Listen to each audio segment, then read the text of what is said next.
Okay, so now we're going to talk about the second law of thermodynamics.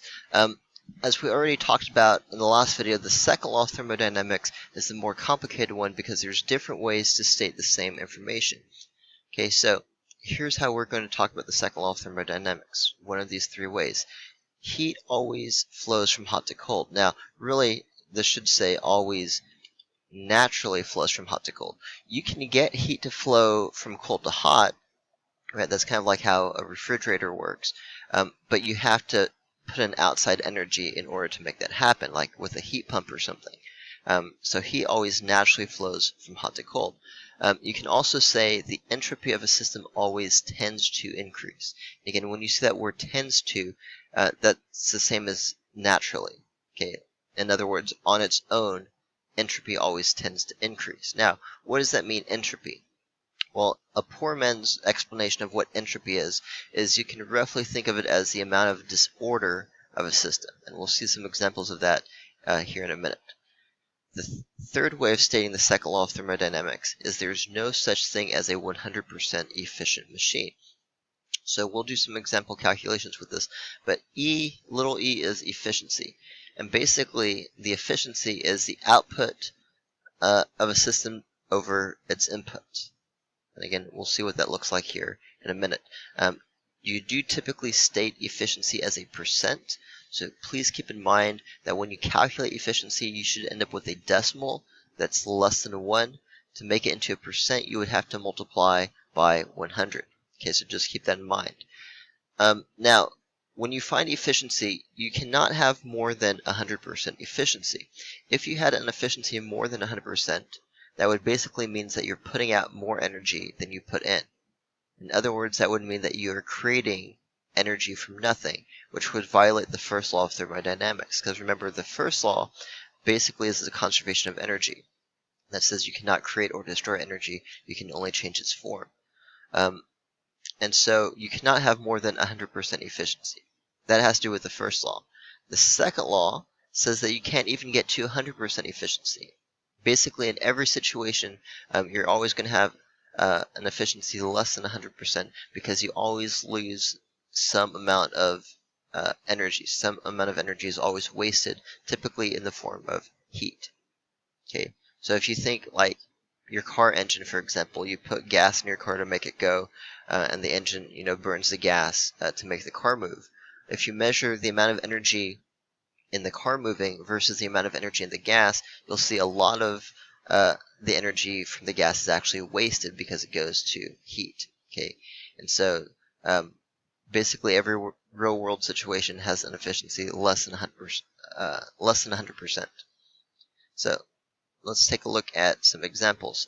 Which of the following are situations of a system's entropy increasing? Now remember, our kind of poor man's definition of entropy is it's the amount of disorder in a system. Okay, so we want to think about situations where the amount of disorder or disorganization is increasing. Okay, check all that apply. Shuffling a deck of cards. Okay, so think about that. If you shuffle a deck of cards, do you think the disorder of the system would increase? Yeah, of course, because when you buy a deck of cards, all the cards are like in order and they're separated by suit. If you shuffle them, they are, of course, going to become more disordered or more disorganized. So yes, this would be a situation of the entropy increasing. Okay, so I'm going to bold that because that's an example of increasing entropy. Cleaning your room. When you clean your room, are you increasing or decreasing the amount of disorder in that system? Well, hopefully you're decreasing the amount of disorder, so this would not be an example of increasing entropy. That would actually be decreasing entropy. Dropping a glass on the ground and breaking it. That would be an example of increasing entropy. And the reason is because you're basically having a situation where when the glass breaks, the pieces go from all being connected together to being spread apart. Now, keep in mind the second law says that entropy naturally tends to increase. So when you drop a glass on the ground and break it, the glass is not going to fly back together and become whole again, right? Because that would mean the entropy is spontaneously decreasing, which violates the second law of thermodynamics.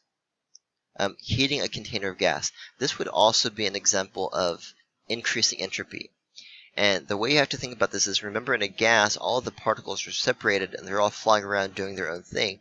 If you heat the container of gas, that means the average kinetic energy of the gas atoms is going to go up. And if the atoms in the gas are moving faster, right, because they have more kinetic energy, if they're moving faster, that means they're less ordered. They're less organized because now they're flying around and bouncing off of stuff more often.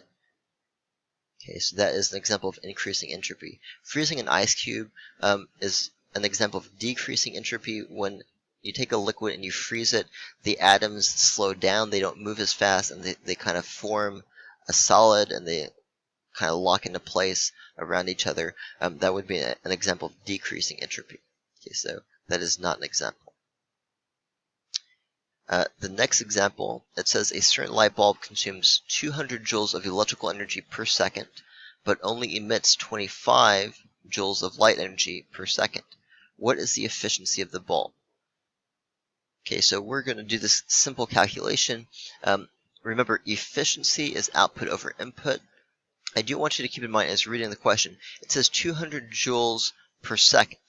200 joules per second, remember, a joule per second is a watt. Okay, so you could also read this as 200 watts of power if you want.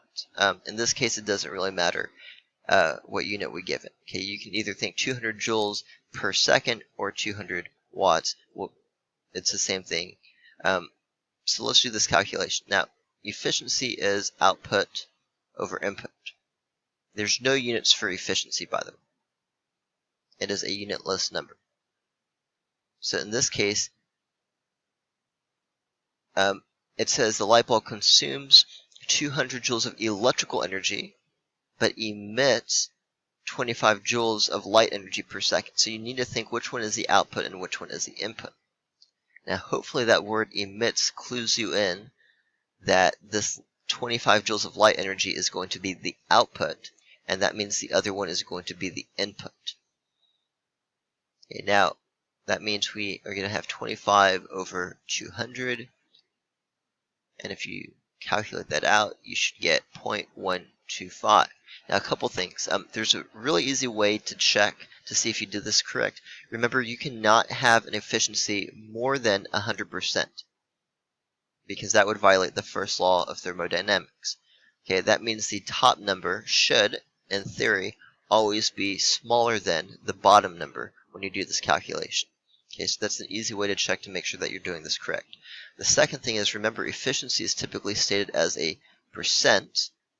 Okay, so I want to take that 0.125 and multiply by 100, and I get 12.5%. And so that is my efficiency for my light bulb. Okay, just a real simple calculation there with efficiency.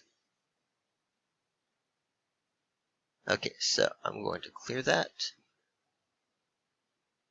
And I'm going to go to the next example. It says use the picture to the right to calculate the efficiency of this light bulb as a percent.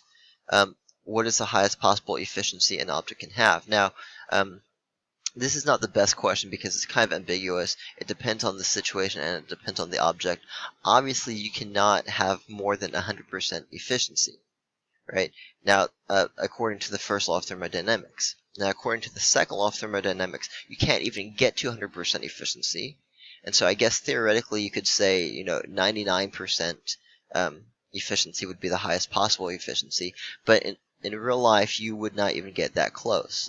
For example, I believe car engines are much, much lower efficiency than that. Probably like 30 or 40 or 50% efficient. So that's how you would answer the second question. The first question, I'm not even going to write this out. We can just kind of look at this and tell. This is going to be the input. You can tell it's the input because the arrow is going into the light bulb. And the output is going to be the energy coming out in the form of light. Now there's two arrows going out, so you might ask, how do you know which one is the output? Well, typically the output is whatever is the useful form of energy. And we all know that typically you use a light bulb for light. So that's just kind of common sense. And so the output here would be 9 joules. 9 over 100, right? Efficiency is output over input. 9 divided by 100 is 9%. Okay, so the efficiency here is going to be 9%.